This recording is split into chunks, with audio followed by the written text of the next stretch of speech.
দিন পার এখনো থমথমে সন্দেশখালী। গতকাল রাত থেকে সন্দেশখালীতে জারি 144 ধারা, সকাল থেকেই চলছে মাইকিং এবং এই সমস্ত ছবি তুলে ধরছেন আমাদের প্রতিনিধি বিশাখা।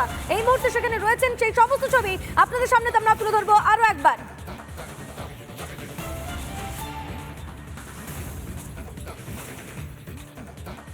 একজন আমার সঙ্গে রয়েছেন যার ছেলের নামে কেস দেওয়া হয়েছে, অর্থাৎ এই ভুয়ো মামলা করা হয়েছে। কেন করা হয়েছে আগে তার কাছেই আসবো।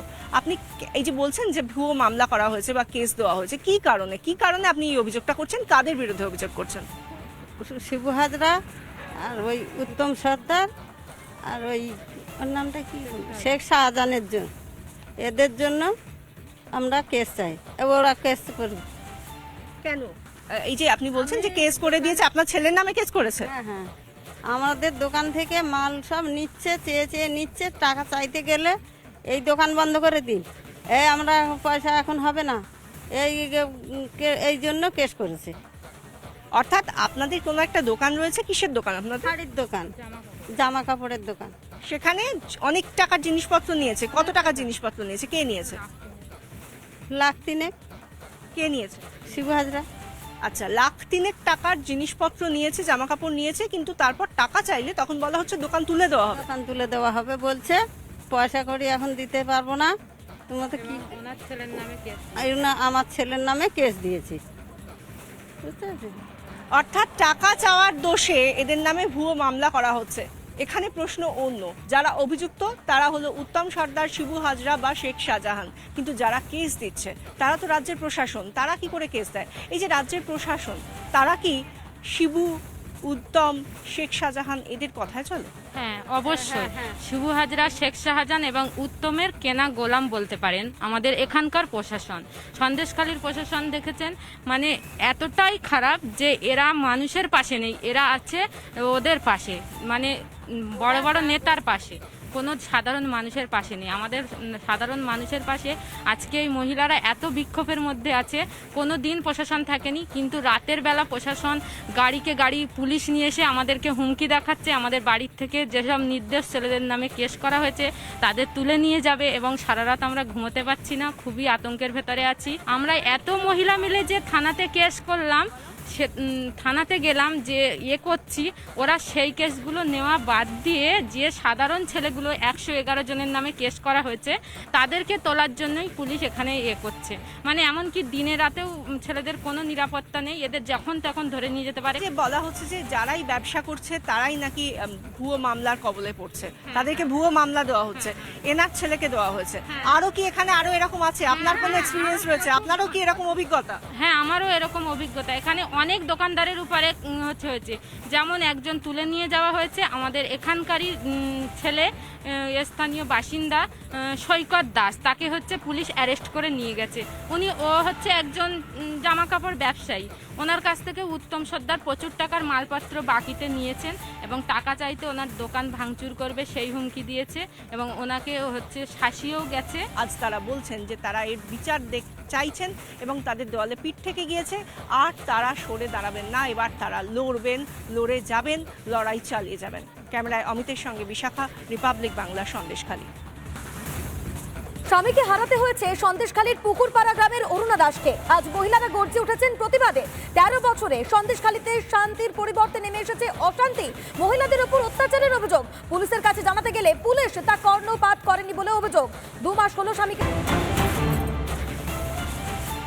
3 দিন পার এখনো থমথমে সন্দেশখালী। গতকাল রাত থেকে সন্দেশখালীতে জারি 144 ধারা, সকাল থেকেই চলছে মাইকিং এবং এই সমস্ত ছবি তুলে ধরছেন আমাদের প্রতিনিধি বিশাখা।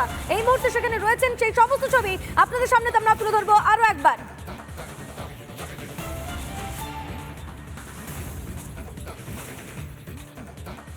একজন আমার সঙ্গে রয়েছেন যার ছেলের নামে কেস দেওয়া হয়েছে, অর্থাৎ এই ভুয়ো মামলা করা হয়েছে। কেন করা হয়েছে আগে তার কাছেই আসবো। আপনি এই যে বলছেন যে ভুয়ো মামলা করা হয়েছে বা কেস দেওয়া হয়েছে, কি কারণে আপনি এই অভিযোগটা করছেন? কাদের বিরুদ্ধে অভিযোগ করছেন? শিবু হাজরা আর ওই উত্তম সর্দার আর ওর নামটা কি, শেখ শাহজাহানের জন্য, এদের জন্য আমরা কেস চাই। ওরা কেস করবে কেন? এই যে আপনি বলছেন যে কেস করে দিয়েছে, আপনার ছেলের নামে কেস করেছে? হ্যাঁ হ্যাঁ, আমাদের দোকান থেকে মাল সব নিচ্ছে, চেয়ে চেয়ে নিচ্ছে, টাকা চাইতে গেলে এই দোকান বন্ধ করে দিন, এই আমরা পয়সা এখন হবে না, এই জন্য কেস করেছে। অর্থাৎ আপনাদের কোনো একটা দোকান রয়েছে, কিসের দোকান আপনাদের? শাড়ির দোকান, জামা কাপড়ের দোকান। সেখানে অনেক টাকার জিনিসপত্র নিয়েছে। কত টাকার জিনিসপত্র নিয়েছে? কে নিয়েছে? লাখ তিনেক। কে নিয়েছে? শিবু হাজরা। আচ্ছা, লাখ তিনেক টাকার জিনিসপত্র নিয়েছে, জামা কাপড় নিয়েছে, কিন্তু তারপর টাকা চাইলে তখন বলা হচ্ছে দোকান তুলে দেওয়া হবে। দোকান তুলে দেওয়া হবে বলছে, পয়সা করি এখন দিতে পারবো না। তোমার কি ওনার ছেলের নামে কেস। আমার ছেলের নামে কেস দিয়েছি, বুঝতে পারছি। অর্থাৎ টাকা চাওয়ার দোষে এদের নামে ভুয়ো মামলা করা হচ্ছে। এখানে প্রশ্ন অন্য, যারা অভিযুক্ত তারা হলো উত্তম সর্দার, শিবু হাজরা বা শেখ শাহজাহান, কিন্তু যারা কেস দিচ্ছে তারা তো রাজ্যের প্রশাসন। তারা কি করে কেস দেয়? এই যে রাজ্যের প্রশাসন, তারা কি শিবু, উত্তম, শেখ শাহজাহান এদের কথায় চলে? হ্যাঁ, অবশ্যই। শিবু হাজরা, শেখ শাহজাহান এবং উত্তমের কেনা গোলাম বলতে পারেন আমাদের এখানকার প্রশাসন। সন্দেশখালীর প্রশাসন দেখেছেন, মানে এতটাই খারাপ যে এরা মানুষের পাশে নেই, এরা আছে ওদের পাশে, মানে বড় বড় নেতার পাশে, কোনো সাধারণ মানুষের পাশে নেই। আমাদের সাধারণ মানুষের পাশে আজকে এই মহিলারা এত বিক্ষোভের মধ্যে আছে, কোনো দিন প্রশাসন থাকেনি, কিন্তু রাতের বেলা প্রশাসন গাড়িকে গাড়ি পুলিশ নিয়ে এসে আমাদেরকে হুমকি দেখাচ্ছে, আমাদের বাড়ির থেকে যেসব নির্দোষ ছেলেদের নামে কেস করা হয়েছে তাদের তুলে নিয়ে যাবে, এবং সারা রাত আমরা ঘুমোতে পারছি না, খুবই আতঙ্কের ভেতরে আছি। আমরা এত মহিলা মিলে যে থানাতে কেস করলাম, থানাতে গেলাম যে করছি, ওরা সেই কেসগুলো নেওয়া বাদ দিয়ে যে সাধারণ ছেলেগুলো 111 জনের নামে কেস করা হয়েছে তাদেরকে তোলার জন্যই পুলিশ এখানে করছে। মানে এমনকি দিনে রাতেও ছেলেদের কোনো নিরাপত্তা নেই, এদের যখন তখন ধরে নিয়ে যেতে পারে। যে বলা হচ্ছে যে যারাই ব্যবসা করছে তারাই নাকি ভুয়ো মামলার কবলে পড়ছে, তাদেরকে ভুয়ো মামলা দেওয়া হচ্ছে, এনার ছেলেকে দেওয়া হয়েছে। আরো কি এখানে আরো এরকম আছে? আপনার কোনো এক্সপিরিয়েন্স রয়েছে? আপনারও কি এরকম অভিজ্ঞতা? হ্যাঁ, আমারও এরকম অভিজ্ঞতা। এখানে অনেক দোকানদারের উপরে হয়েছে, যেমন একজন তুলে নিয়ে যাওয়া হয়েছে আমাদের এখানকারই ছেলে, স্থানীয় বাসিন্দা সৈকত দাস, তাকে হচ্ছে পুলিশ অ্যারেস্ট করে নিয়ে গেছে। ও হচ্ছে একজন জামা কাপড় ব্যবসায়ী, ওনার কাছ থেকে উত্তম সর্দার প্রচুর টাকার মালপত্র বাকিতে নিয়েছেন এবং টাকা চাইতে ওনার দোকান ভাঙচুর করবে সেই হুমকি দিয়েছে, এবং ওনাকে হচ্ছে শাসিয়েও গেছে। আজ তারা বলছেন যে তারা এর বিচার চাইছেন এবং তাদের দেওয়ালে পিঠ থেকে গিয়েছে, আর তারা সরে দাঁড়াবেন না। এবার তারা লড়বেন, লড়ে যাবেন, লড়াই চালিয়ে যাবেন। ক্যামেরায় অমিতের সঙ্গে বিশাখা, রিপাবলিক বাংলা, সন্দেশখালী। স্বামীকে হারাতে হয়েছে সন্দেশখালীর পুকুরপাড়া গ্রামের অরুণা দাসকে। আজ মহিলারা গর্জে উঠেছেন প্রতিবাদে। 13 বছরে সন্দেশখালীতে শান্তির পরিবর্তে নেমে এসেছে অশান্তি।